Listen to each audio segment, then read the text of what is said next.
به نظرتون این لایحه در همین شکل اگر قبول شود چی خواهد شد؟ این محکمه جمعیتی که از جانب وزارت عدلیه مرکزی ICNL و وکالتدار اوید به حقوق انسان در تاجیکستان دایر کرده شد و با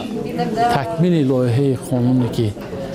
برای درآوردن تغییرات الهه به قانون درباره تشکیلات جمعیتی مساعدت میکنند. در عین حال این لایحه قانون که وزارت عدلیه پیشنهاد کرده است نامکمل است و در صورتی در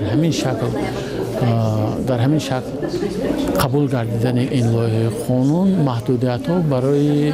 فعالیت پرثمر تشکیلات جمعیتی پیش می آورد و در این محکمه جمعیتی تاکید شد که تشکیلات جمعیتی نباید اجازات از وزارت عدلیه یا دیگر مقامات وکالتدار دولتی بگیرند بلکه آنها را آگاه سازند. یعنی این یک معیار مهم است در تکمیل این قانون و آگاه نمودن مقامات وکالتدار باید هم از طریق چاپی و هم از طریق الکترونی صورت گیرد و یک مهلت مقرری باشد که مقامات وکالتدار وقتی در شکل مقرر کرده شده اطلاع درباره این یا آن گرانت یا کمک و تشکیلات جمعیتی میگیرد آن را در طول یک روز کاری باید به حساب گیرد و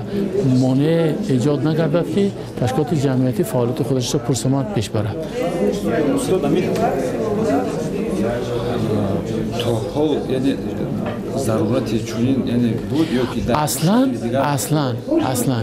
هیچ ضرورت وجود ندارد که چنین قانون راه اندازی کرده شد ولی چنانه که نماینده وزارت عدلیه تاکید کرد آنها از تجربه روسیه، بلاروسیه، امریکا تحلیل کردن و ضرور شمردن که چنین لایحه قانون را پیشنهاد کنند و موافقی آن عهدهدارهایی که جمهوری تاجیکستان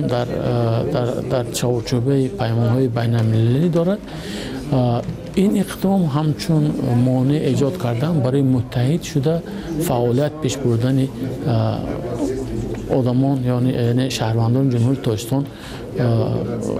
مانع ایجاد میکنند و از بس که وزارت عدلیه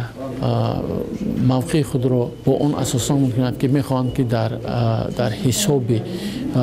مبلغ‌هایی که از طریق گرانت‌های خارجی کمک‌های خارجی به تشکیلات جمعیتی رسانده می‌شود به همین حساب به حساب گرفته شود و در همین حساب یک نظام معین باشد بگذار باشد ولی این قانون باید با معیارهای بین‌المللی مخالفت نکند.